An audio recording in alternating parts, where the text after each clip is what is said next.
Di pulau buatan Isagami yang terletak di Samudra Pasifik, manusia dan makhluk supernatural hidup berdampingan dengan damai. Namun, di balik ketenangan itu, ada satu sosok yang ditakuti banyak organisasi yaitu Kojo Akatsuki.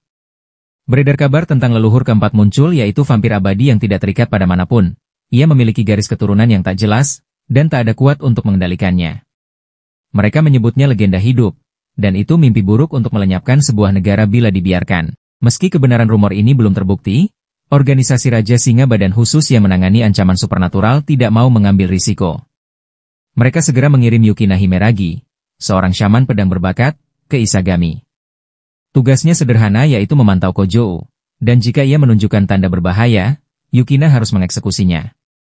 Sementara Yukina memulai misinya, Kojo berusaha menjalani hidup sebagai siswa SMA biasa.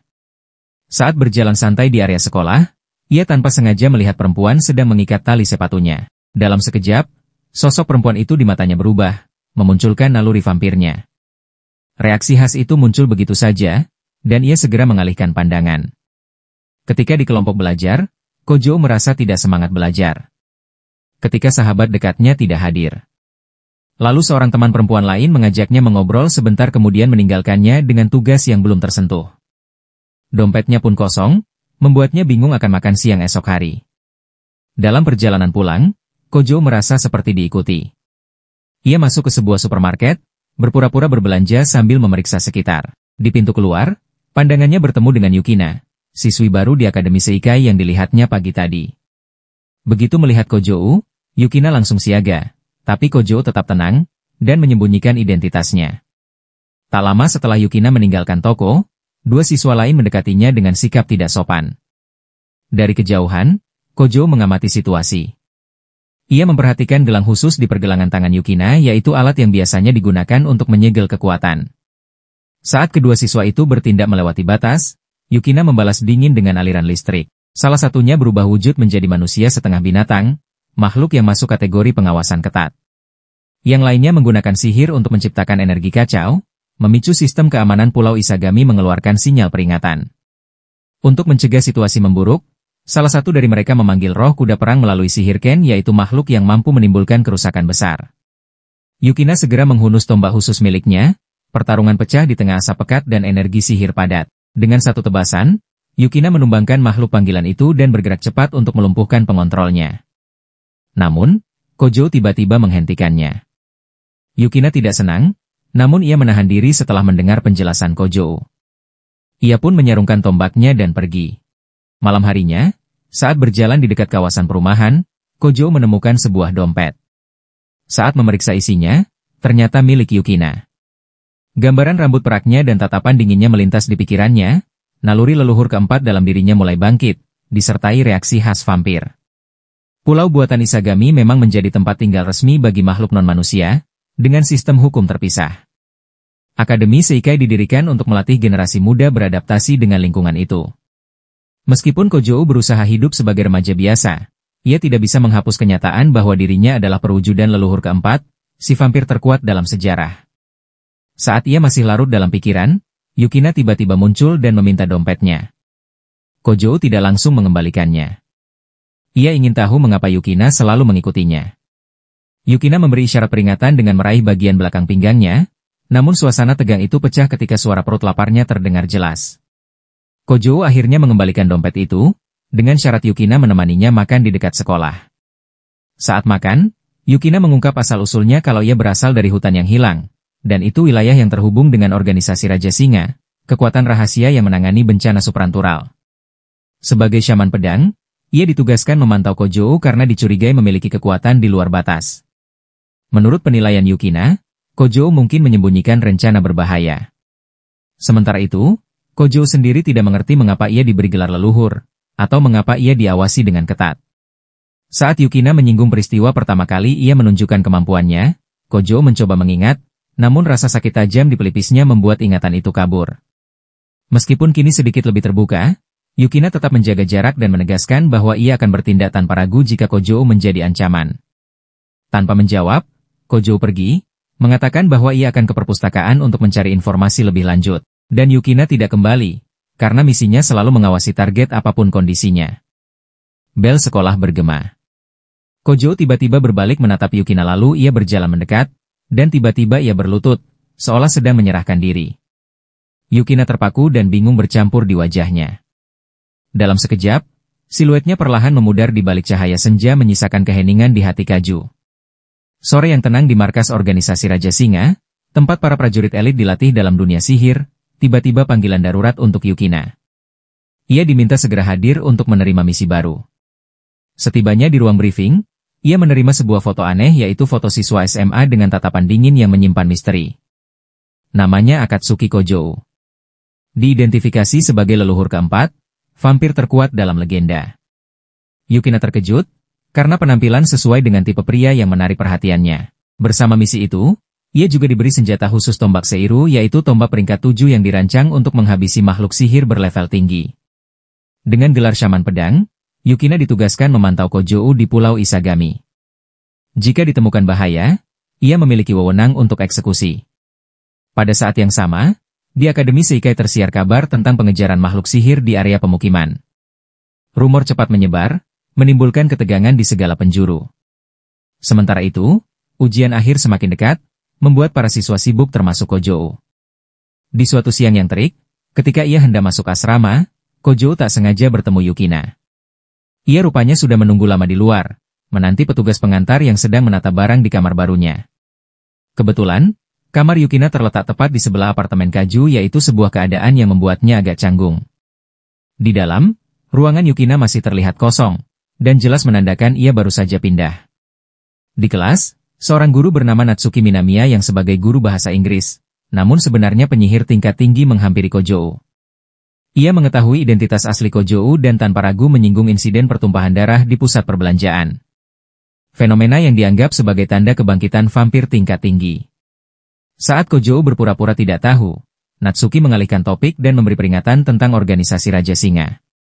Meski tidak menjelaskan alasannya, ia tampak tidak menyukai organisasi itu dan menyarankan Kojou menjaga jarak dari Yukina. Namun, Kojou mengabaikannya dan tetap mengajak Yukina berbelanja. Dengan ekspresi serius, Yukina mengamati benda di supermarket seolah semuanya adalah alat berbahaya. Namun Kojou hanya terdiam. Yang mungkin Yukina belum terbiasa dengan kehidupan sehari-hari di masyarakat. Dalam perjalanan pulang, tatapan aneh dari seseorang membuat suasana sempat menegang. Sesampainya di apartemen, mereka bertemu Nagisa, adik perempuan Kojou. Setelah perkenalan singkat, Yukina diberitahu bahwa ia akan berada di kelas yang sama dengan Nagisa dan bahkan diundang untuk makan malam di rumah mereka. Di tengah suasana hangat, Yukina canggung.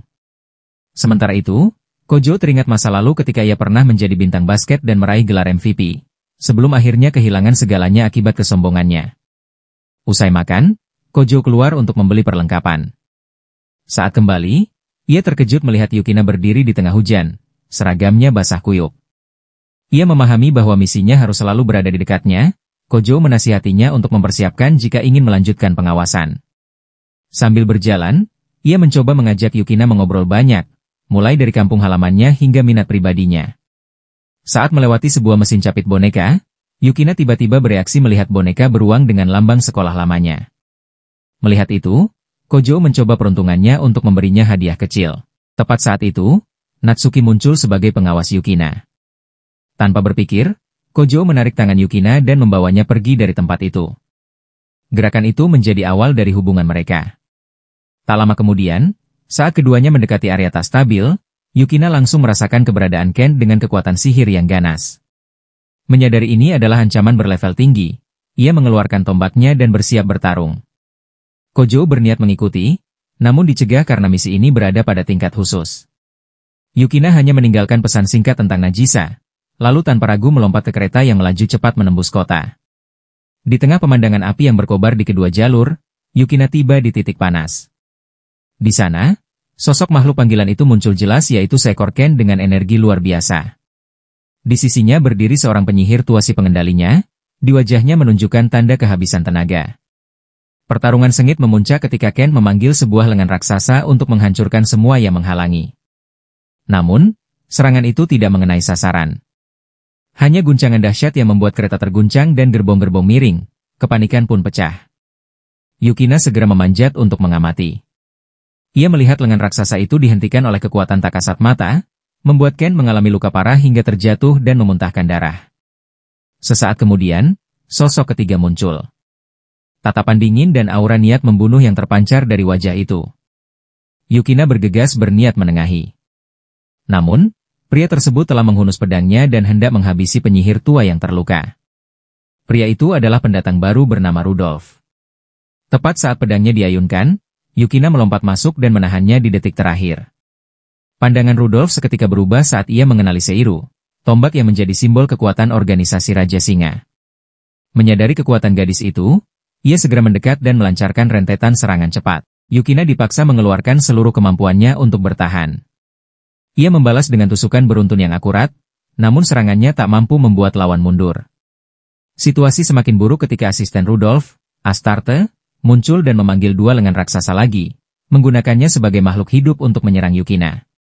Satu pukulan membuatnya terhuyung, dan ketika pukulan kedua datang, posisinya semakin terdesak.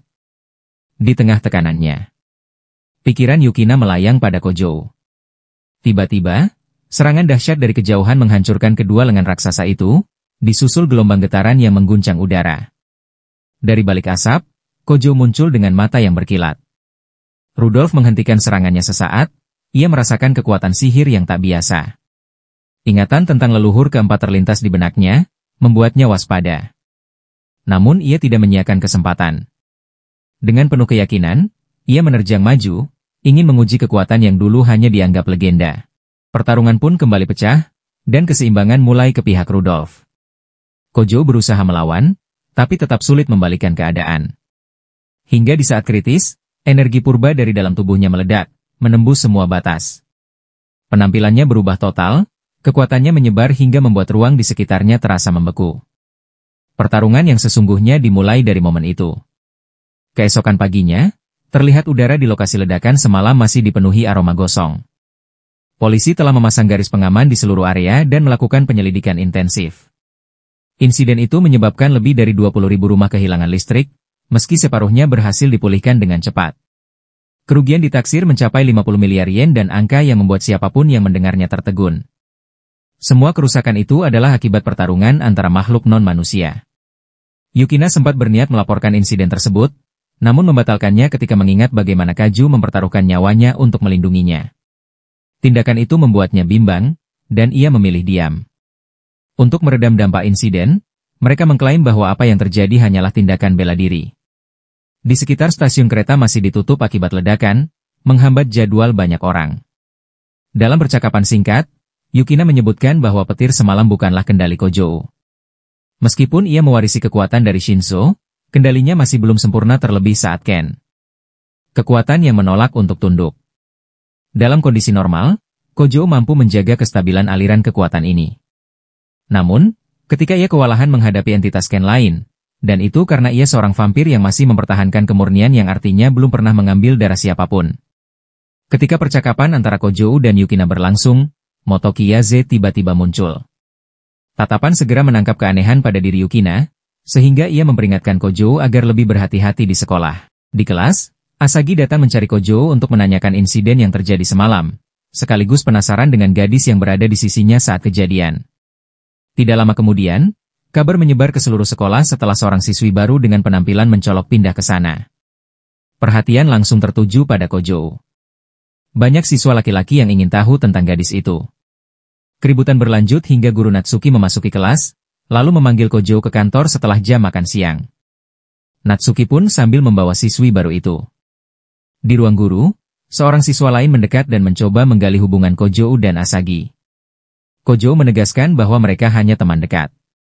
Saat itu, Asagi berdiri di dekatnya, diam-diam merobek laporan Kojo. Natsuki kemudian memaparkan bukti terkait ledakan itu, termasuk foto para korban. Beberapa di antaranya masih koma, sementara para pemburu iblis yang dicurigai belum tertangkap. Karena Kojo mungkin menjadi target berikutnya, Natsuki menegaskan agar ia tidak keluar rumah pada malam hari. Sebelum pergi, Natsuki mengembalikan boneka beruang milik Yukina yang sempat hilang. Setelah kekacauan itu, Yukina mulai menyusun potongan aneh tentang gadis yang mereka temui. Berdasarkan pengamatannya, lawan tersebut bukan manusia, melainkan hasil bioteknologi canggih. Petunjuk mengenai sosok ketiga yang muncul dengan serangan Kensei dan Kenzu pun masuk dalam kecurigaannya. Meski telah menyelidiki berbagai tempat di sekitar Pulau Isagami, Yukina pun datang ke lokasi terpencil yang jarang diperhatikan orang.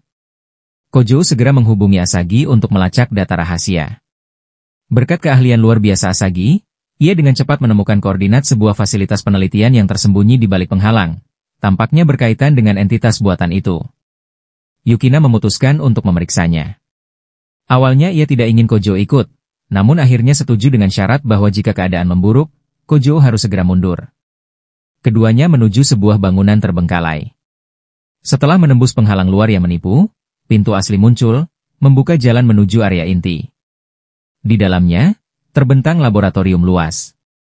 Banyak entitas buatan dalam kondisi dikurung dan penemuan yang semakin meyakinkan Yukina bahwa insiden ini menyimpan bahaya jauh lebih besar daripada yang mereka duga. Dari arah berlawanan, muncullah seorang gadis yang mereka temui malam sebelumnya, membawa peringatan akan bahaya besar. Ia mengungkap bahwa Pulau Isagami terancam tenggelam sepenuhnya karena organisasi di balik fasilitas ini telah memperoleh kekuatan yang melampaui imajinasi, yaitu kekuatan yang berkaitan dengan harta abadi. Gadis kloning itu adalah hasil langsung dari proses tersebut. Ketika Kensei menggunakannya sebagai inang untuk menanam energi ke dalam tubuhnya, tubuh buatan itu tak mampu bertahan lama. Ia pun terpaksa menyerap energi kehidupan dari iblis yang dikalahkan demi memperpanjang usianya. Perdebatan pun terjadi, lalu dari pihak musuh, seseorang yang terhubung dengan organisasi muncul. Kali ini, tanpa menyembunyikan tujuan mereka memanggil makhluk iblis bernama Sowi, pemilik kekuatan luar biasa. Yukina awalnya meremehkan lawan dan menyerang langsung, namun segera dipatahkan. Meski menggunakan keterampilan tombaknya, ia sadar bahwa semua sihir dan serangannya dinetralkan. Ternyata lawan menggunakan kemampuan khusus bernama resonansi, yang dapat meniadakan sihir sekaligus menembus segala bentuk pertahanan. Dalam sekejap, Yukina terlempar jauh, tak sempat menghindar dari tebasan kapak itu. Lalu Kojo melompat dan menggunakan tubuhnya untuk melindungi dari serangan.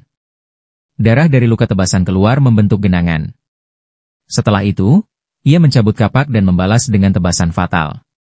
Tubuh Kojo ambruk, lukanya parah hingga memisahkan kepala dari tubuhnya. Di tangan Yukina kini hanya ada kepala Kojo, sementara kekuatan gelap bersiap melanjutkan kehancuran. Di tempat Asagi, alarm darurat berbunyi saat sistem mendeteksi dua penyusup dengan kekuatan penuh mendekati area vital.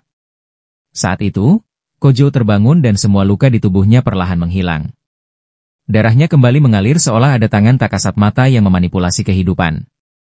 Yukina heran menyaksikan kemampuan regenerasi yang dimiliki Kojo Akatsuki. Yukina Himeragi bingung dengan tindakan Kojo yang menyelamatkannya.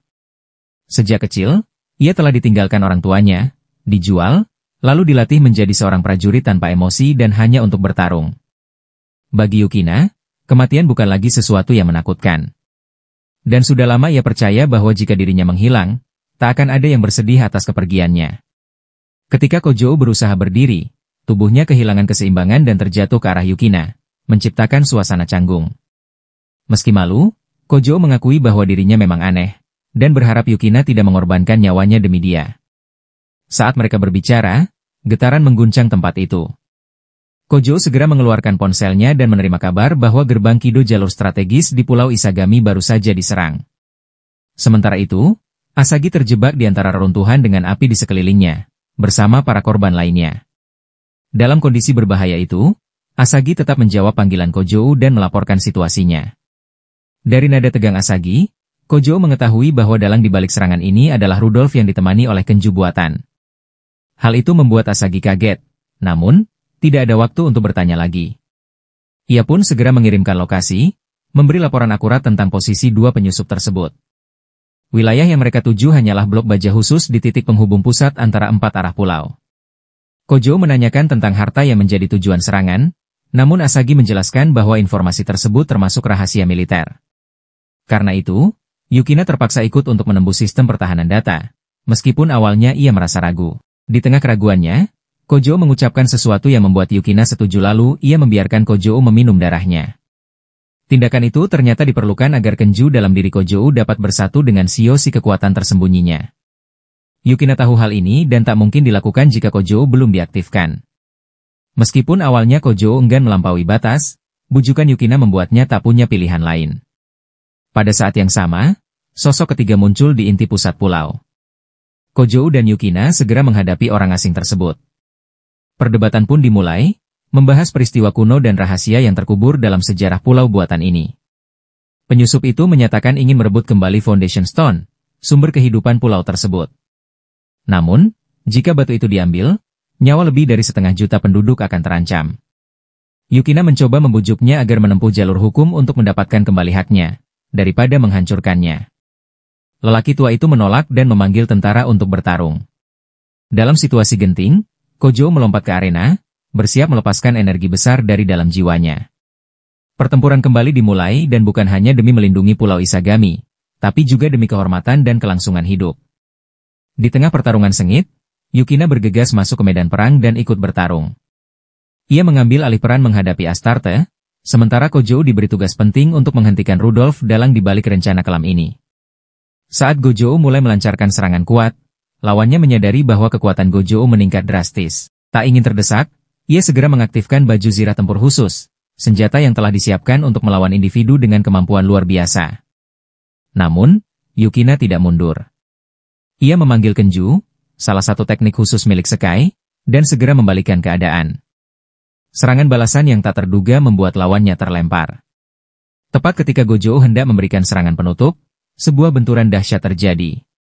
Dan ledakan energi itu memicu gelombang kejut besar, membuat seluruh sistem server mengeluarkan sinyal peringatan darurat.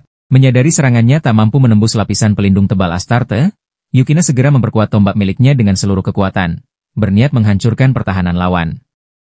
Kojou memahami niat itu dan segera memberi sinyal kepada Kenju untuk menyerang secara bersamaan. Benturan hebat terjadi. Tombak Yukina patah, namun Astarte pun jatuh. Dan Rudolf tak mampu menahan gelombang serangan beruntun. Baju zirahnya hancur, dan ia akhirnya mengalami kekalahan telak. Setelah pertempuran usai, Kojou memeluk Yukina, lalu melompat ke arah Astarte.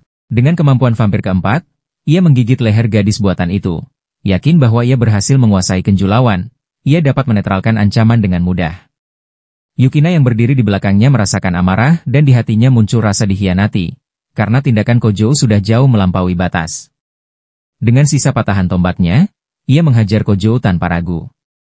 Yukina memahami bahwa ia baru saja melewati titik penting ini dan mulai sekarang, ia resmi menjadi salah satu dari orang yang bisa memberikan darah untuk memasok energi bagi vampir keempat itu. Semua ini tampaknya telah diatur oleh Dimitri Vatler, yang sedang memantau perkembangan dari balik layar. Namun, karena tindakannya melampaui perintah hingga merusak senjata khusus yang diberikan, Yukina terpaksa meninggalkan posisinya saat ini. Saat bersiap untuk pergi, sebuah paket dari markas Lion tiba secara tak terduga. Di dalamnya, tombak Seiru telah dipulihkan. Tindakan ini seakan menjadi penegasan dari organisasi bahwa mereka masih menginginkan Yukina melanjutkan misi untuk memantau Akatsuki Kojou. Di Pulau Isagami, makhluk aneh sedang diburu secara intens. Saat tak ada lagi jalan untuk melarikan diri, individu tersebut tiba-tiba mengaktifkan alat peledak jarak jauh dengan maksud menciptakan kekacauan untuk kabur. Namun, rencana itu cepat digagalkan. Seluruh sistem telah dinetralisasi sebelum sempat berfungsi, dan pelaku dihentikan oleh sosok yang baru saja muncul yaitu seorang gadis mungil namun berwibawa bernama Minamiya Natsuki. Lawan pun segera mengenalinya sebagai seorang penyihir, namun ia tetap nekat menyerang. Aksi gegabah itu membuat Natsuki dengan mudah melumpuhkannya menggunakan kemampuan manipulasi ruang bentuk, sihir tingkat lanjut yang hanya bisa dilakukan oleh mereka yang memiliki pengetahuan mendalam. Meski lawan berusaha menghindar dan melancarkan serangan cepat, Natsuki tetap unggul. Setelah makhluk itu tertangkap sepenuhnya, Natsuki memastikan bahwa ia bekerja di bawah Gadu, sebuah kekuatan bawah tanah berbahaya yang bersembunyi di pulau ini. Ia kemudian menyerahkan pelaku kepada pasukan keamanan untuk penyelidikan lebih lanjut. Di sisi lain, Kojo Akatsuki memasuki kamar mandi untuk memanggil ibunya makan malam, namun malah menemukan Yukina sedang berganti pakaian. Kesalahpahaman itu berakhir dengan tendangan yang ia terima. Keesokan paginya, di kereta menuju sekolah, adiknya, Akatsuki Nagisa, dengan lembut menanyakan kejadian pagi itu. Yukina segera menyela, mengambil alih kesalahan karena telah ceroboh membiarkan seseorang dengan perilaku aneh masuk ke kamarnya. Alasan kedatangannya ke rumah Kojou adalah untuk membuat seragam acara olahraga. Namun, ternyata kelasnya tidak ikut bertanding, hanya hadir sebagai tim penyemangat. Beberapa murid laki-laki di kelas Yukina bahkan secara aktif memintanya untuk memberi dukungan, membuatnya terpaksa setuju. Sementara itu, Nagisa sempat ragu akan mendukung kakaknya atau tidak. Walau merasa malu, ia akhirnya memutuskan untuk memberi semangat pada Kojou. Asagi, teman sekelas mereka, membawa raket olahraga dan siap mengikuti turnamen. Dalam perjalanan menuju kelas, ia bertanya pada Kojo cabang olahraga apa yang akan ia pilih. Kojo menjawab bahwa ia akan mencari yang paling sederhana agar mudah lolos. Namun, saat Asagi melihat daftar peserta, ia terkejut mengetahui bahwa dirinya dipasangkan untuk bertanding bersama Kojo. Meskipun bingung, ia tak bisa mengubah keadaan itu. Kojo mencoba menenangkan diri, meyakini bahwa cabang olahraga yang ia ikuti tidak terlalu sulit. Di waktu yang berbeda, Josuka, anggota tim teknis, dicurigai melakukan pengangkutan ilegal barang-barang eksperimen. Menanggapi kecurigaan itu, Natsuki muncul dan mengumumkan bahwa ia baru saja menaklukkan beberapa orang di bawah perintah Josuka. Tepat saat pasukan pengawal hendak menangkapnya, Josuka menunjukkan wujud aslinya sebagai iblis. Natsuki dengan sigap mengendalikannya menggunakan sihir ruang, lalu menyerahkannya kepada Astart untuk diproses. Ia juga memanggil Kenju untuk memperkuat pertahanan, mengetahui bahwa Astart mampu mengendalikan jenis entitas ini. Saat memeriksa catatan, Natsuki menemukan bahwa lawan memiliki aktivitas penyelundupan. Namun, meski sudah menganalisis situasi melalui sistem pemantauan, ia belum bisa memastikan tujuan Gadu, otak di balik insiden ini. Sementara itu, di atas kapal pesiar mewah, seseorang mulai menunjukkan tanda akan berkonfrontasi dengan kekuatan baru. Kembali di lapangan olahraga, Yukina perlahan mulai memahami alasan Asagi kesal karena dipaksa berpasangan dengannya untuk kompetisi. Setelah membeli air, ia sempat mempertimbangkan untuk pulang lebih awal. Namun, karena khawatir Asagi akan marah, ia memutuskan untuk tetap tinggal hingga acara selesai. Di taman sekolah, saat Kojo hendak duduk, kursinya tiba-tiba hancur. Seketika, serangkaian anak panah meluncur dari langit. Dua roh binatang berbentuk singa berwarna emas dan putih perak muncul di hadapannya. Kojo sempat berpikir untuk memanggil peliharaannya, namun mengurungkan niat itu karena khawatir sekolah akan hancur. Pada saat itulah, Yukina muncul tepat waktu. Ia melemparkan tombaknya, mendorong mundur salah satu dari kedua roh tersebut, lalu menyerbu untuk menghabisi roh binatang.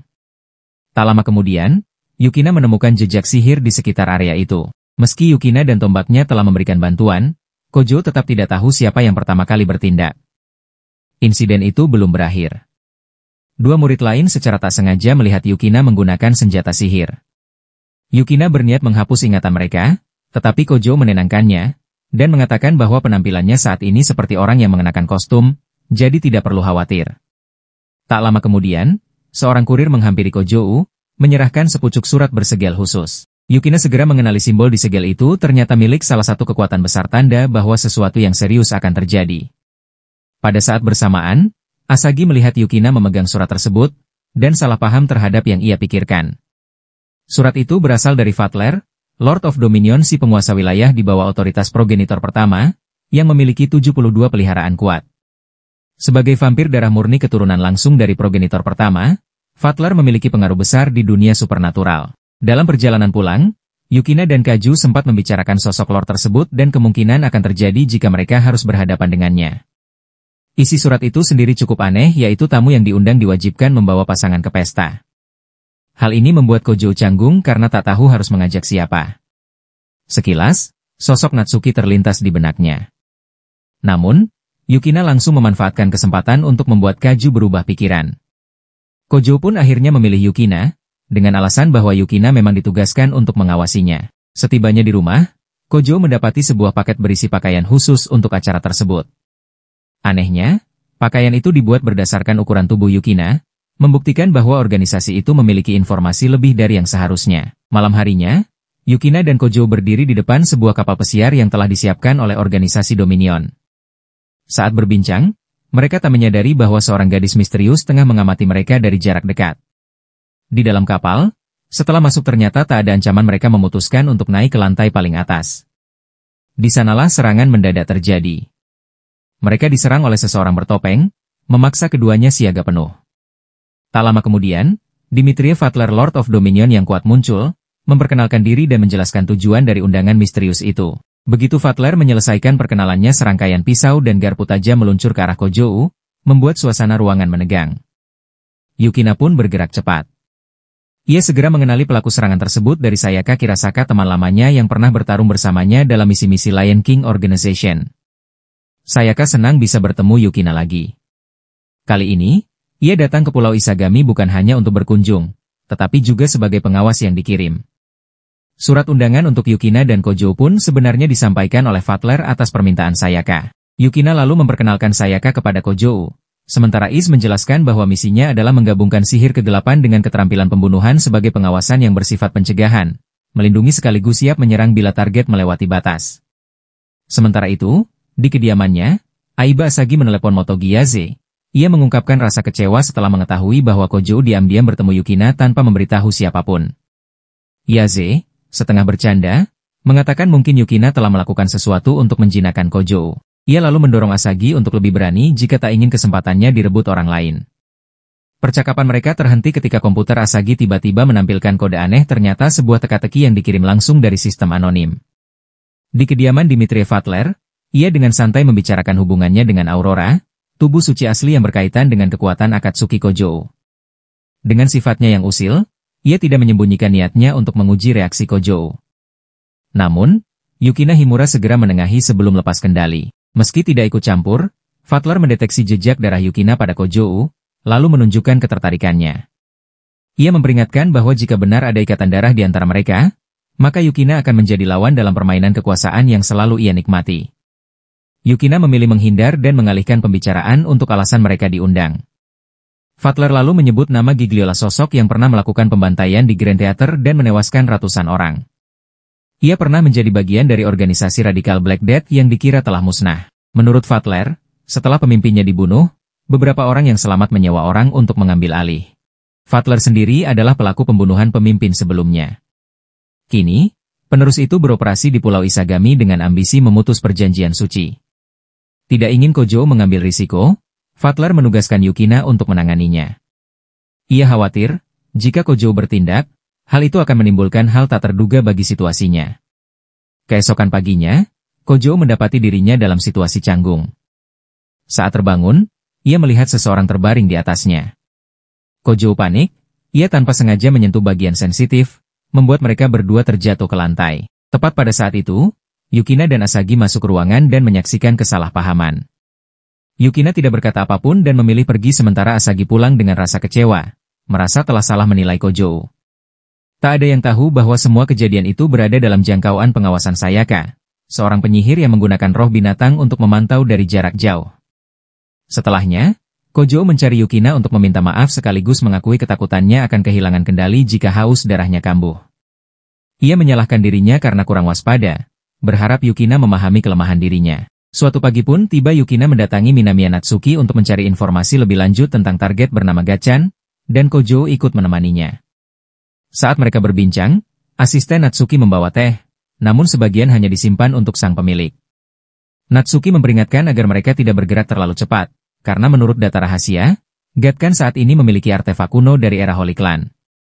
Artefak itu pernah didokumentasikan memiliki kemampuan menghancurkan peradaban, dan tiba di pulau melalui jaringan penyelundupan bersama sebuah buku petunjuk yang tidak lengkap. Semua peneliti yang mencoba memecahkannya gagal, dan sebagian besar kini tidak lagi bebas.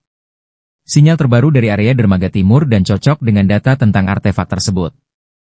Namun, menurut Natsuki, ancaman terbesar bukanlah Gachan, melainkan Fatler, si vampir kuno yang mampu menghabisi 2 agen kelas S. Jika ia tiba-tiba berubah sikap, Yukina tidak akan mampu menahannya tanpa bekerja sama dengan Kojo. Seusai pertemuan, Yukina bertanya pada Kojo apakah ia masih perlu meminum darah untuk mengendalikan kekuatannya. Jawaban Kojo membuat Yukina terdiam, karena ia menolak akan rasa ketergantungan itu membuatnya malu. Hal ini membuat Yukina bingung sekaligus kesal. Dalam usahanya menemukan solusi untuk menstabilkan kekuatan Kojo, Yukina mengusulkan agar Asagi mencari artefak kuno bernama Versa, benda yang berhubungan dengan sihir kuno. Mendengar namanya, Asagi segera setuju untuk menyelidikinya. Di tempat lain, Yaze diam-diam memantau semua pergerakan mereka. Ketika ia mengetahui Yukina dan Kaju memasuki ruang OSIS tempat data rahasia disimpan, ia menyalakan alat penyadap. Saat itu, Asagi dengan cepat membobol kunci sistem keamanan, memberi kesempatan bagi Kojo untuk menyusup ke server. Mereka pun menemukan model biologis mirip laba-laba, yang diduga merupakan prototipe senjata yang digunakan Gachan. Tiba-tiba, suara pintu terbuka membuat Asagi kaget dan menarik Kojo bersembunyi di bawah meja. Seorang guru melintas, namun berhenti sejenak untuk melihat, lalu ia akhirnya pergi. Dalam situasi tegang itu, hidung Kaju tiba-tiba mengeluarkan darah akibat terlalu dekat dengan Asagi, pemandangan yang tak sengaja terlihat oleh Sayaka yang memantau dari kejauhan. Setelah keluar dari gedung, mereka pindah ke atap untuk melanjutkan pembicaraan. Kojo menyebutkan urutan simbol kuno yang ditemukan di sistem, memicu diskusi tentang bahasa kuno dan segel yang belum terpecahkan. Masih terganggu oleh kejadian semalam, Asagi mencari alasan untuk pergi. Saat itu, Sayaka muncul di atap. Tanpa banyak bicara, ia langsung menyerang Kojo setelah mengetahui ia telah meminum darah Yukina. Yukina segera menghentikannya. Pertarungan pun di antara mereka hingga Kojo tanpa sengaja terluka. Darah yang jatuh memicu kekuatan leluhur keempat, menciptakan gelombang sihir dahsyat yang menyelimuti atap. Asagi menyaksikan dari kejauhan kalau energi liar itu menyebar. Sementara itu, sebuah mobil tanpa plat nomor berhenti di dekat akademi. Di kursi pengemudi, foto Asagi terpasang mencolok, menandakan seseorang berbahaya baru saja menargetkannya. Di lorong atas akademi, Asagi tanpa sengaja melihat Sayaka memegang pedang yang memancarkan cahaya aneh. Wajah serius dan tatapan waspada Sayaka membuat Asagi curiga. Ia perlahan mendekat, berniat bertanya, namun sebelum sempat berbicara, aliran energi dari tubuh Kojo tiba-tiba bergejolak hebat. Kehadiran Sayaka tampaknya memicu reaksi aneh di dalam tubuh Kojo. Garis keturunan iblis bangkit tanpa terkendali, membuat ruang di sekitar sekolah menjadi kacau. Tekanan energi meningkat drastis, menimbulkan gelombang kejut yang menyebar ke seluruh kampus. Sayaka meskipun menjadi pemicu tetap mencoba memanggil Kojo agar berhenti, namun sudah terlambat. Yukina yang merasakan kekacauan itu, muncul sambil membawa tombak sucinya. Ia segera menciptakan denyut energi untuk menstabilkan aliran kekuatan yang berada di luar kendali Kojo. Berkat kejutan itu, kesadaran Kojo kembali. Namun, insiden belum berakhir. Ia terlibat adu mulut sengit dengan Sayaka. Yukina pun tak tinggal diam dan menegur keduanya dengan serius, mempertanyakan apa yang mereka lakukan di tempat yang membutuhkan perlindungan ketat. Di dalam hatinya, Yukina merasa khawatir karena ia telah membiarkan situasi sejauh ini. Di tengah kekacauan itu, Nagisa berlari ke lantai atas tanpa mengerti apa yang terjadi. Di hadapan Yukina terbentang pemandangan Asagi yang tergeletak tak sadarkan diri di tengah lorong yang hancur. Tanpa membuang waktu, ia segera membawa sahabatnya itu ke ruang medis. Dokter memastikan bahwa Asagi tidak mengalami luka serius. Sementara itu, Nagisa tanpa sengaja bertemu dengan asisten Sayaka yang mengenakan pakaian pelayan. Rasa penasarannya membuat Nagisa mendekat untuk melihat lebih jelas. Setelah sadar, Asagi hanya mengingat siluet seseorang yang memegang pedang sebelum ia pingsan. Yukina menjawab lembut bahwa itu hanyalah kenalannya. Meski dalam hati ia menduga Sayaka yang merasa cemburu saat melihat Kojo bersama Asagi. Di luar dugaan, Asagi langsung menanyakan hubungan antara Yukina dan Kojo. Di atap sekolah, Kojo dan Sayaka sedang dihukum berlutut akibat ulah mereka. Keduanya masih saja berdebat hingga akhirnya ia mengambil inisiatif untuk bertanggung jawab. Meskipun mengeluh soal tugas pengawasan, ia tidak menyangkal rasa percayanya pada Yukina. Pembicaraan mereka berubah ketika Sayaka menunjukkan foto masa kecilnya bersama Yukina. Saat Kojo mendekat untuk melihat lebih jelas, Sayaka justru mundur selangkah. Karena sebuah pujian tak terduga membuat wajahnya memerah. Tiba-tiba Astarte datang dengan kabar kalau musuh telah menyusup melalui gerbang. Namun mereka belum sempat bersiap para iblis sudah membanjiri area sekolah. Nagisa panik dan berlari, lalu bertemu dengan seorang asing di lorong, membuatnya berteriak keras. Demi mencegah kepanikan meluas, Yukina terpaksa membuat Nagisa pingsan. Tak lama, Gatkan muncul bersama seorang pria tak dikenal. Keduanya menghampiri Asagi dan memintanya melakukan sesuatu yang penting. Astarte segera maju untuk melindungi, namun lawan tak ragu mengeluarkan pistol dan melepaskan tembakan ke arah mereka.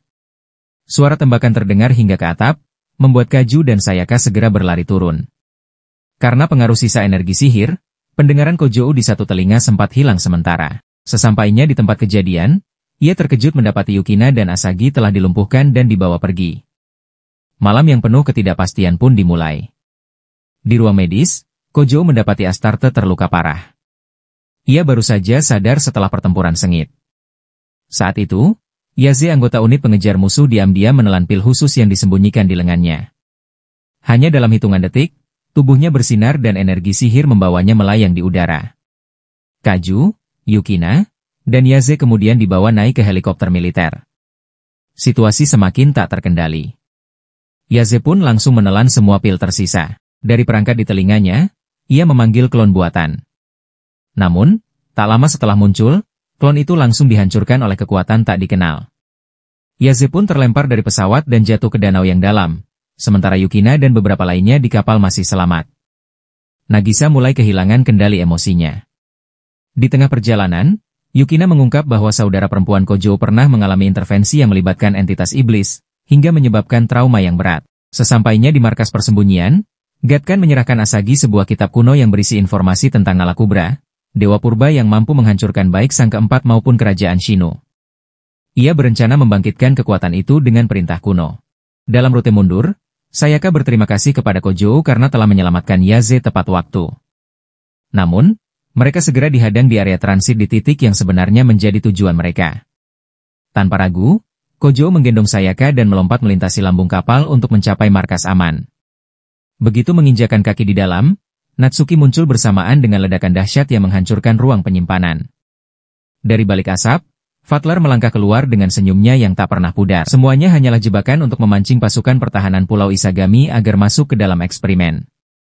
Di sana tersimpan sebuah senjata baru yang tak terkendali.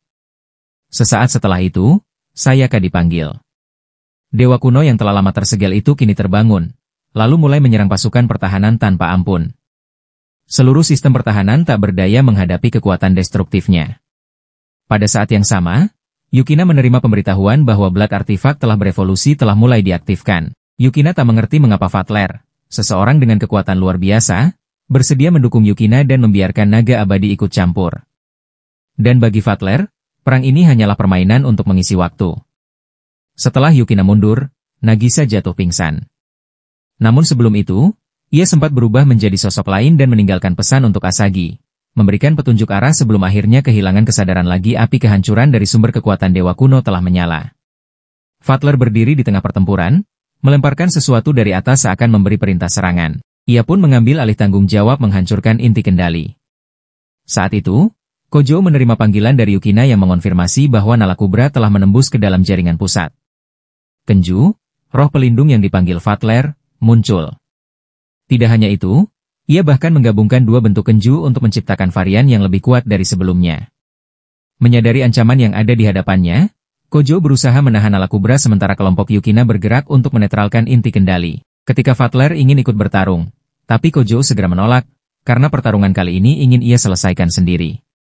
Fatler setuju dan justru memerintahkan Kenju untuk menghancurkan jalur untuk membuka jalan bagi serangan balasan. Kojo maju semakin dalam ke pusat pertempuran, sementara Asagi tetap fokus menguraikan teks kuno demi menemukan cara untuk menyegel mesin purba itu. Yukina terlihat tanpa ragu bergerak sendiri, memberikan dukungan dari luar. Sementara itu, Kojo berusaha menghindari serangan beruntun dari Nalakubra si dewa kehancuran yang baru bangkit. Terlihat sebuah kesalahan kecil membuatnya kehilangan keseimbangan, tetapi Sayaka melompat tepat waktu dan menerima serangan berat. Ia tidak rela melihat sahabatnya menderita lebih jauh, Sayaka pun mengeluarkan seluruh kekuatannya, mengayunkan pedang langsung ke kaki Nalakubra. Namun, perisai energi kuno dapat menahan tebasan itu. Daya pantul dari perisai membuat Sayaka terpental jauh ke belakang. Di saat genting itu, Kojo memanggil Kenju dan melancarkan jurus dahsyat untuk menyelamatkan Sayaka. Namun, benturan besar antara dua sumber energi raksasa menyeret mereka jatuh ke dalam lubang dalam di bawah tanah. Untungnya, Kojo dan Sayaka tidak mengalami luka serius. Ketika terbangun, Sayaka yang masih lemah tidak sengaja terjatuh menimpa Kojo, membuatnya sangat malu karena tubuhnya yang basah menempel pada Kojo. Untuk menghindari kesalahpahaman sekaligus menjaga harga dirinya, Kojo segera melepas jaket luar dan menyelimutinya. Di ruang bawah tanah yang lembab itu, pilar-pilar air terus menyembur akibat tekanan dari bawah. Nalakubra pun terus beregenerasi, merangkak naik dari dalam tanah dengan kecepatan luar biasa berkat kemampuan penyembuhan dirinya sendiri. Sementara itu, Asagi akhirnya berhasil menyelesaikan penguraian urutan aksara kuno, sebuah informasi penting untuk menonaktifkan senjata purba tersebut. Yukina telah menyusup ke area perlindungan pusat pangkalan. Ia dengan cepat melumpuhkan para penjaga dan masuk lebih dalam. Pemandangan yang ia temui adalah deretan mesin Nalakubra tengah dalam fase aktivasi, dan itu siap dilepaskan keluar. Di medan pertempuran, Gatchan akhirnya menunjukkan ambisi sebenarnya untuk menguasai seluruh pasukan kuno. Ia menyatakan bahwa Fatler pun tidak mengetahui rencana ini sepenuhnya. Tujuan akhirnya adalah menghapus Isagami, yaitu tanah yang dilindungi oleh progenitor keempat. Setelah berubah wujud, ia langsung menyerang Yukina dengan kekuatan mematikan. Dalam bentrokan pertama, Yukina kewalahan dan terpaksa mundur untuk mengambil tombaknya, lalu mengaktifkan kekuatan penuhnya. Pertarungan sengit pun berlanjut. Meski tidak sepenuhnya unggul, Yukina berhasil memotong salah satu lengan lawannya. Namun, Yukina tidak goyah. Ia segera menggunakan sandera sebagai perisai dan mengaktifkan sistem, merebut kendali atas Nalakubra. Di ruang bawah tanah, Sayaka yang sudah pulih mendekap Kojou dan memberinya darah untuk pemulihan. Tindakannya meningkatkan kekuatan Kojou dan juga menjadi bukti Sayaka untuk terus mendampinginya. Dari kejauhan, Fatler dan Yaze menyaksikan pemandangan itu. Fatler pun merasa puas melihat Kojou mulai meningkat. Pada saat itu, sebuah pilar cahaya menjulang ke langit, tanda bahwa Kenju baru telah dipanggil. Ia adalah manifestasi amarah leluhur keempat dalam wujud prajurit suci berwarna putih. Yukina perlahan kehilangan kendali, lalu berusaha menyambung langsung dengan sistem inti untuk menguasai keadaan. Namun, Natsuki muncul tepat waktu, memindahkan Yukina dari zona bahaya. Bersamaan dengan itu, ia memerintahkan evakuasi bagi Sayaka dan Asagi. Pertempuran mulai berbalik mendukung pasukan pertahanan pulau. Saat Yukina bersiap memberikan bantuan, ponselnya berdering. Peneleponnya adalah Asagi. Dengan suara cemas, Asagi mengabarkan bahwa musuh telah berhasil memecahkan struktur kendali Nalakubra, membuat situasi berada siaga tinggi. Dari kejauhan, Sayaka masih mengamati keterkejutannya saat melihat Yukina mendekati Kojou, sementara energi progenitor keempat bergejolak hebat. Meski demikian, Yukina tetap maju tanpa ragu. Di atas area pusat, Kojou telah memanggil Kenju untuk melawan Nalakubra yang merusak segalanya. Namun, aliran energi asing dari arah tak dikenal menghantam roh pelindung itu, menyingkap keberadaan sosok yang mampu memimpin seluruh pasukan. Tak ingin membiarkan Kojou bertarung sendirian, Yukina pun bergabung dalam pertempuran. Saat melewati Sayaka, ia sempat melihat jaket Kaju tersampir di bahu sahabatnya. Perasaan aneh melintas, tetapi ia sadar oleh sekumpulan Nalakubra tingkat rendah yang mendekat. Ia tak punya waktu untuk memikirkannya lebih jauh. Kojou memanggil roh pelindung kedua, Kenju Singa Perang, terkenal karena kemampuan tempur jarak dekat. Namun meski dikerahkan dengan kekuatan penuh, roh itu tetap tak mampu menembus lapisan pelindung keras milik pemimpin. Di tengah situasi itu, Yukina menerima kabar dari Asagi. Ternyata sistem telah dilengkapi perintah penghancuran diri yang hanya bisa diaktifkan jika tubuh Nalakubra dipaksa mengalami kerusakan besar dan harus melakukan restrukturisasi. Sayaka segera mengubah pedang pendeknya menjadi busur, lalu memusatkan seluruh energi spiritual pada sebuah anak panah. Ia menembakkannya ke langit, menciptakan ledakan penghalang yang melumpuhkan seluruh Nalakubra bawahan. Memanfaatkan momen itu, Kojou melancarkan serangan yang diarahkan langsung pada pemimpin. Saat keadaan tampak mulai berpihak, dalang dibalik semua rencana tiba-tiba muncul yaitu Gachan dan menyerang Yukina.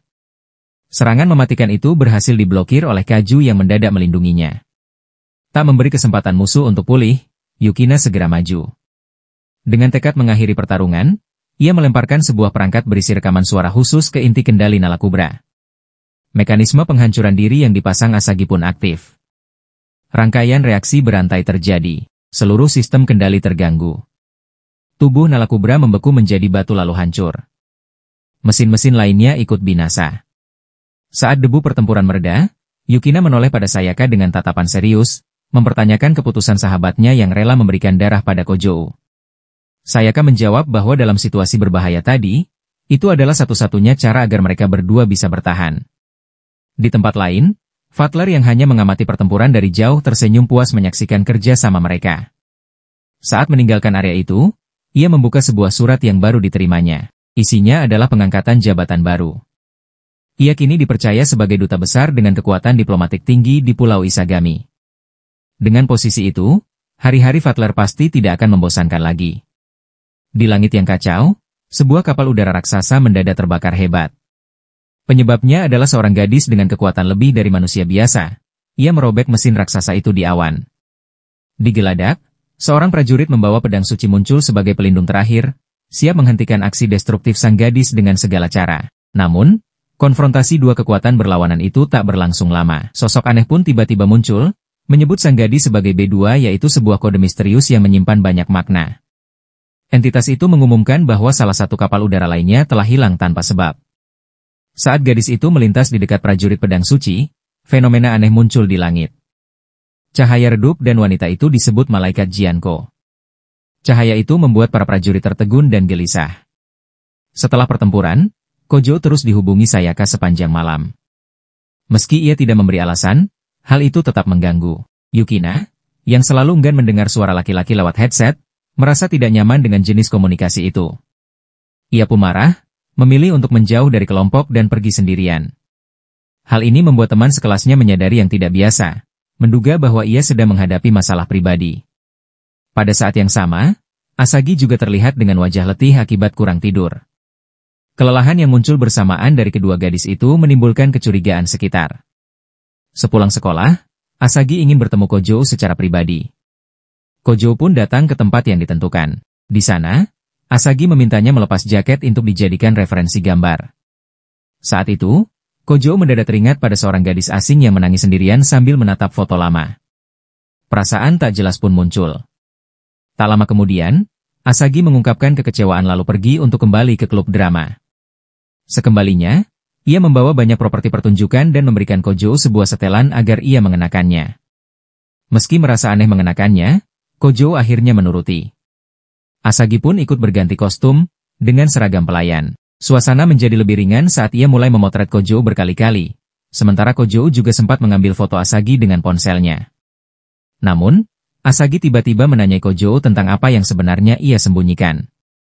Sebagai gantinya, Asagi mengajukan sebuah kesepakatan. Jika Kojo mengatakan yang sebenarnya, ia akan menjawab pertanyaan apapun yang diajukan olehnya.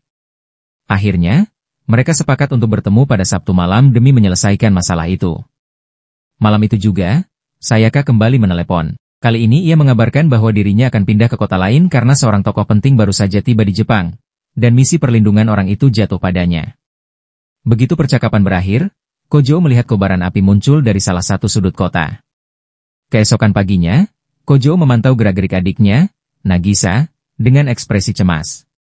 Ia merasa Nagisa sedang menyembunyikan sesuatu. Namun, Yukina muncul dan segera menghentikan rencananya. Mereka pun memutuskan mengikuti Nagisa hingga ke atap sekolah. Sesampainya di sana, mereka mendapati pintu terkunci dari dalam. Suara-suara aneh terdengar samar, membuatnya mengira ada hal buruk terjadi. Salah paham itu memicu amarah Kojo, yang langsung menendang pintu hingga terbuka. Namun, ternyata hanyalah seekor kucing kecil yang berkeliaran. Kojo segera menanyai Nagisa tentang isi surat yang ia sembunyikan. Ternyata, surat itu hanyalah daftar anggota klub dari seorang teman sekelas bernama Akatsuki, yang sedang mencari orang untuk merawat kucing terlantar tersebut. Nagisa merasa malu karena sang kakak menafsirkan bahwa niatnya mengadopsi kucing itu ada hubungannya dengan hal romantis. Padahal sebenarnya, ia hanya takut mengaku karena aturan apartemen mereka melarang memelihara hewan. Di tengah kebingungan itu, Kennen, seorang gadis berambut putih pucat muncul. Ia memperkenalkan diri sebagai orang yang sudah lama merawat kucing itu, dan ternyata pernah sekelas dengan Nagisa di tahun sebelumnya.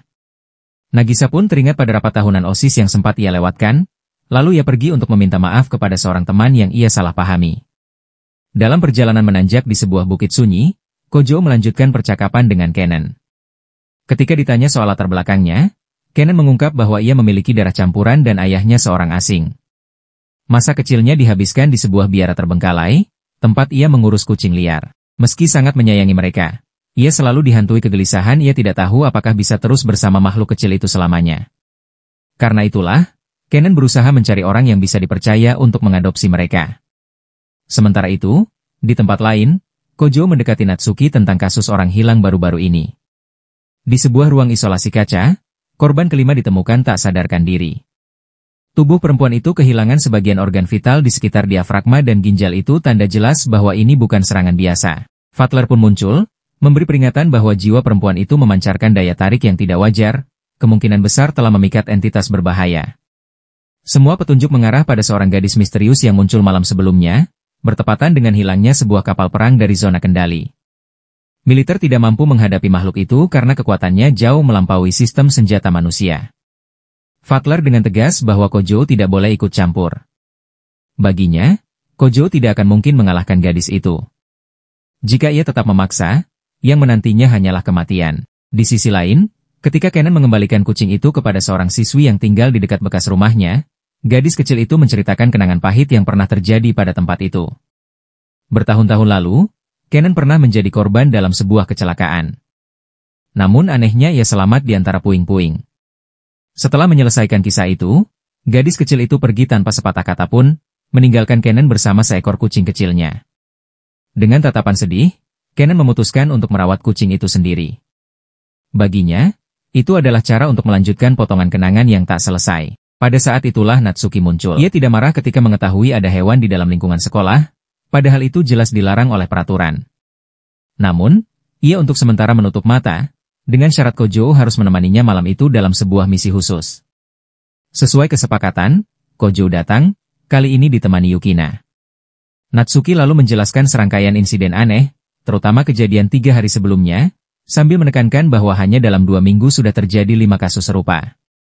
Tujuan malam ini adalah melacak keberadaan para pelaku yang menggunakan wujud palsu untuk menimbulkan kekacauan. Belum lama peringatan dikeluarkan, tersangka pun muncul. Natsuki segera mengaktifkan sinyal serangan dengan menembakkan flare ke udara untuk mengacaukan lawan. Dalam sekejap, seluruh kelompok dipindahkan ke zona tempur utama. 2 entitas asing sudah terlibat dalam pertarungan sengit yang membuat tanah bergetar hebat. Yukina menghunus tombaknya, bersiap menghadapi pertempuran, sementara Natsuki mencoba menyegel keduanya dengan sihir. Namun, kekuatan lawan jauh melebihi perkiraan, dengan mudah ia melepaskan diri dari rantai sihir. Situasinya memaksa Natsuki mengubah taktik. Saat area sekitar mulai retak, ia mengaktifkan penghalang baru untuk menstabilkan struktur, sekaligus memanggil Kenju dengan atribut ke-9 guna menahan musuh. Namun, sebelum serangan balasan sempat dilancarkan, entitas lawan justru menyerang lebih dulu.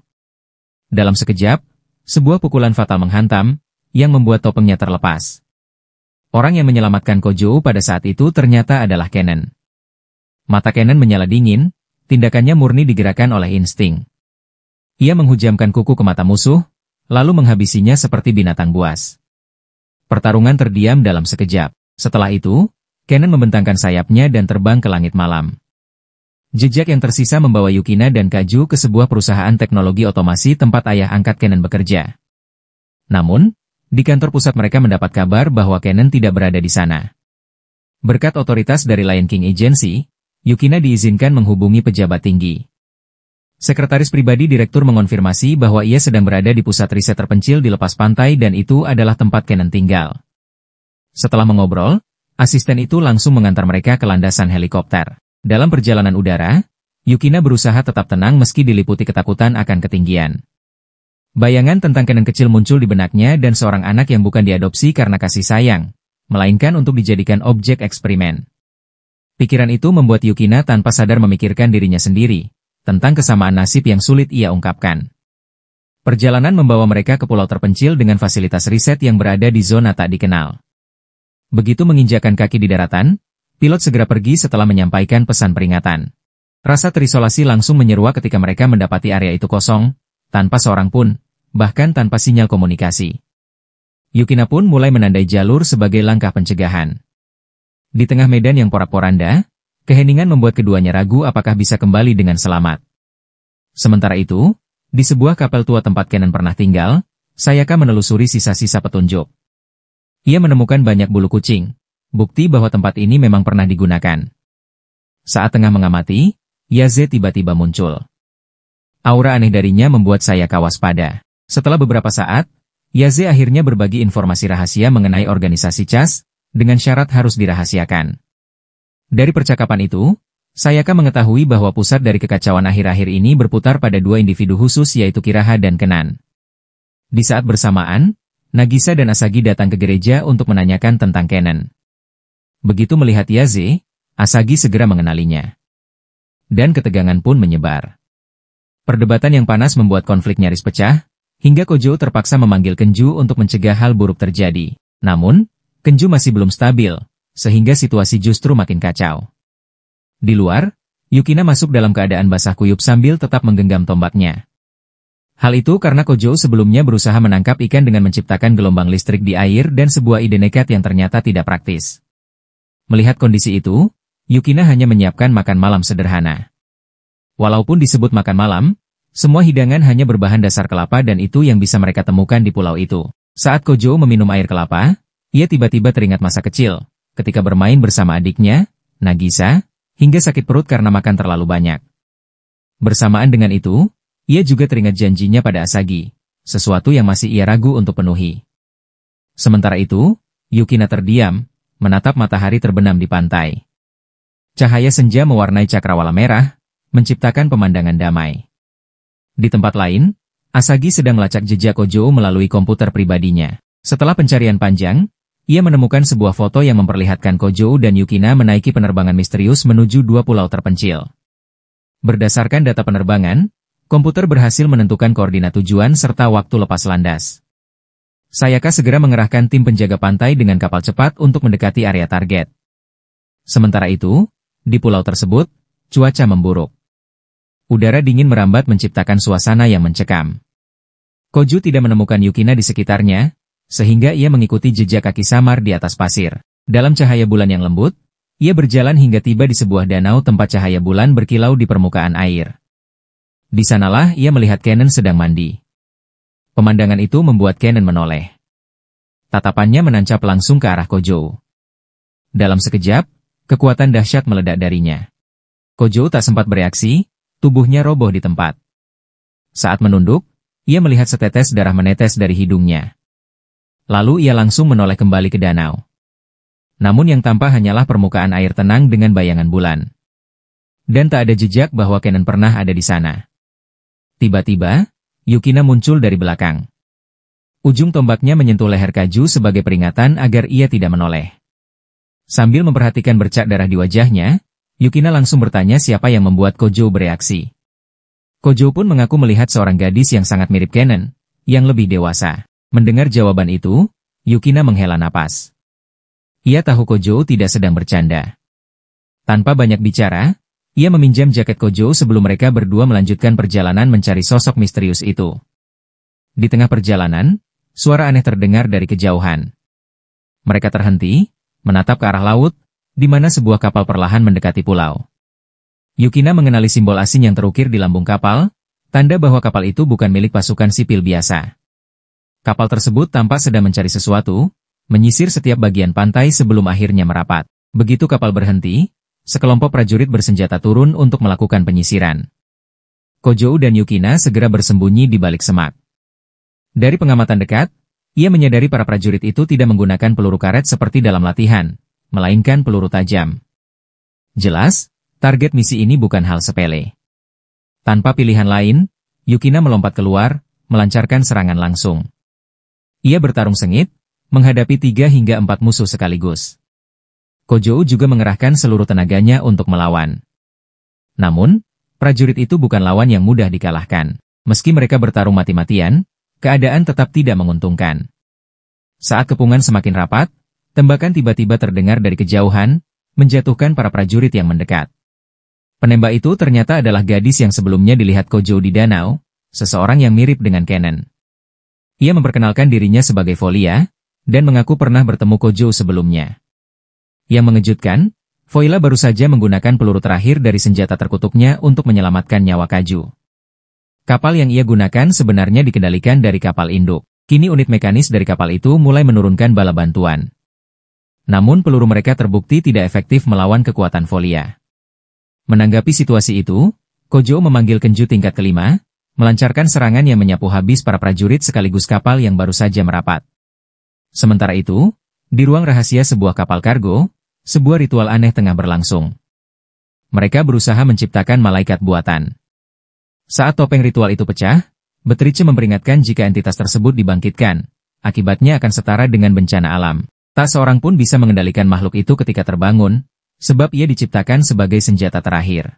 Tujuan organisasi di balik ini adalah menggunakan malaikat buatan menjadi bom biologis. Satu-satunya orang yang pernah selamat dengan entitas itu adalah putri seorang profesor hematologi dan orang yang kini menahan progenitor keempat. Gadis itu mengaku telah menangkap Kojo.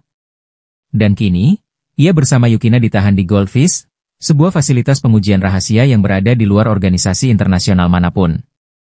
Kembali ke Folia yang mengaku sebagai putri dari negeri jauh.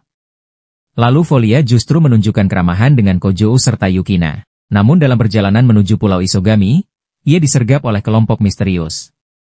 Tujuan mereka adalah merebut tubuh Folia untuk mengekstrak darah kerajaan dan itu sumber sihir langka yang digunakan dalam ritual kuno.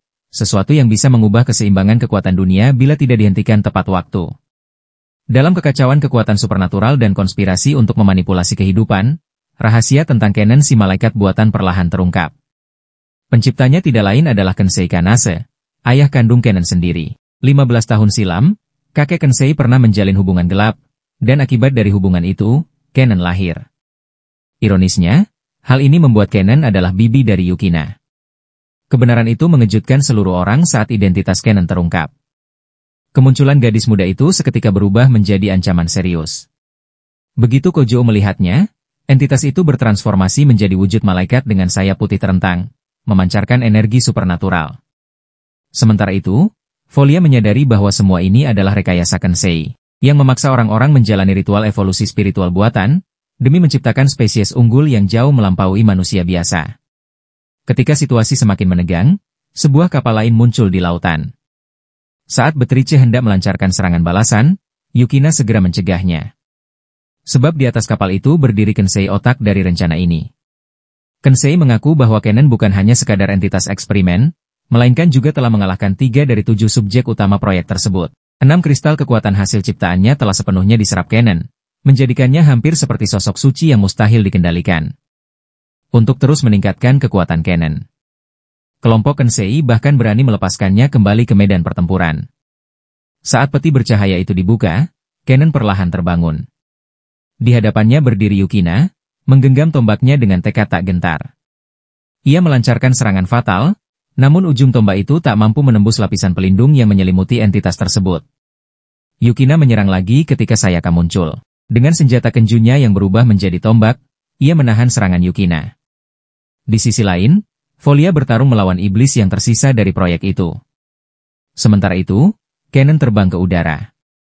Cahaya dari sayapnya menyilaukan seluruh area. Kemudian, sebuah bola cahaya melesat ke arah tempat Kojou berdiri. Terpaksa ia memanggil Kenju tingkat ke-5 dan ke-9 untuk bertahan. Namun Folia mengakui bahwa kekuatan Chonan sudah melampaui kategori dunia ini, bahkan Kenju pun tak mampu menghancurkannya.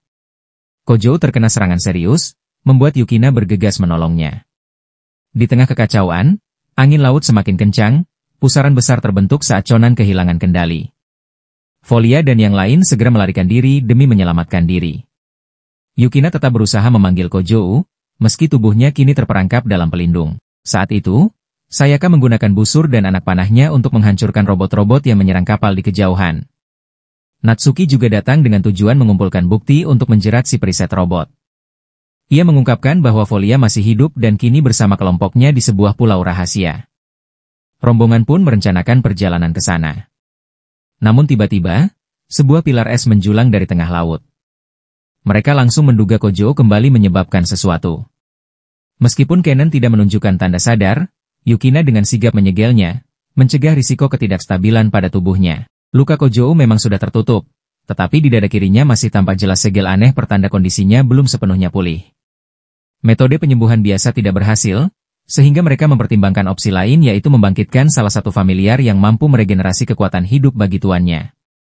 Folia, seorang vampir dengan pemahaman mendalam tentang mekanisme familiar, mencoba menggunakan darah untuk menstimulasi pemulihan Kojou. Karena tindakan itu begitu sensitif, ia meminta Yukina berpaling agar tidak menimbulkan suasana canggung ketika bibirnya nyaris menyentuh pria yang tak sadarkan diri.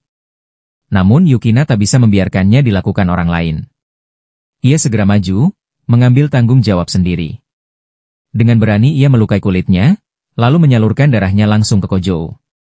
Saat itu, haus darah dalam dirinya perlahan terbangun.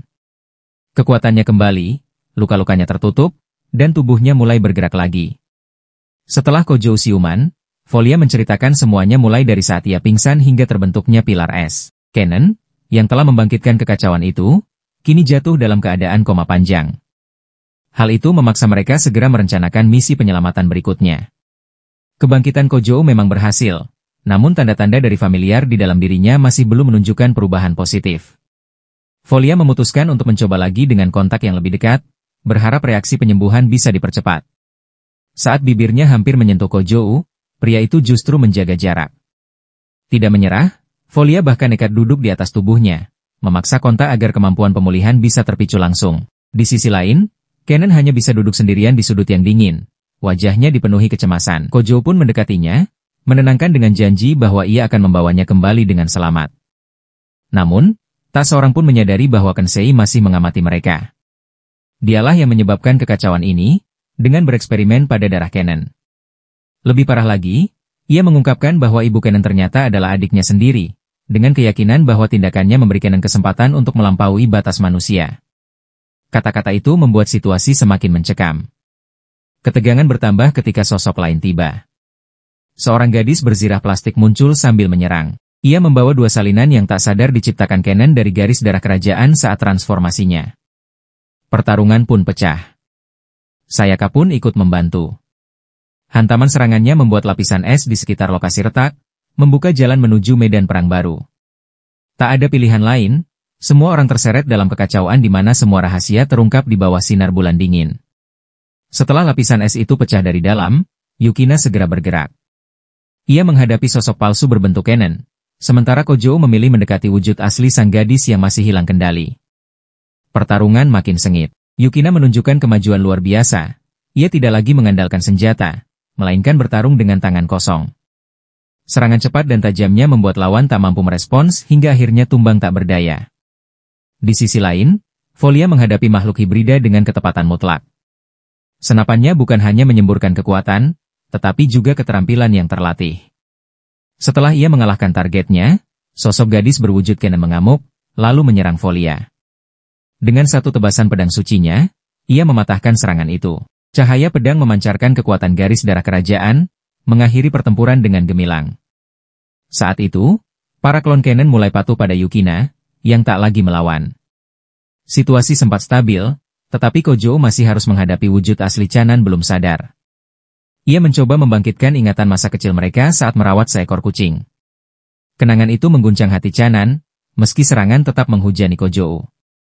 Dalam keadaan terdesak, Kojou mengeluarkan kartu terkuatnya si Kenju ketiga, seekor roh naga berkepala 2. Begitu muncul, makhluk itu menyelimuti ruang dengan aura menakutkan. Pertempuran antara malaikat dan naga purba pun meledak.